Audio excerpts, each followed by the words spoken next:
மிக்க ரசிக பெருமக்களே, நம் ஒவ்வொருவருடைய வாழ்க்கையிலும் ஒவ்வொரு சம்பவத்திலும் என்னுடைய பாடல் சம்பந்தப்பட்டிருக்கிறது என்பதற்கு உங்களுக்கு அனைவருக்கும் நன்றாக தெரியும்.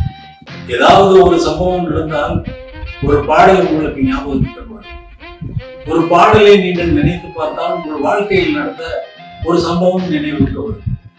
இதுபோல் இரண்டர உங்கள் வாழ்வோடு உங்களோடு கலந்த என்னுடைய இசையை நீங்கள் கேட்பதற்காக கரூர் நகரத்திலே வருகின்ற மே மாதம் 1ஆம் தேதி என்னுடைய இசைக்குழுவினருடன் பின்னணி பாடகர்கள் பாடகிகளுடன் உங்களுக்காக இசை நிகழ்ச்சி நடத்த வந்து கொண்டிருக்கிறேன்.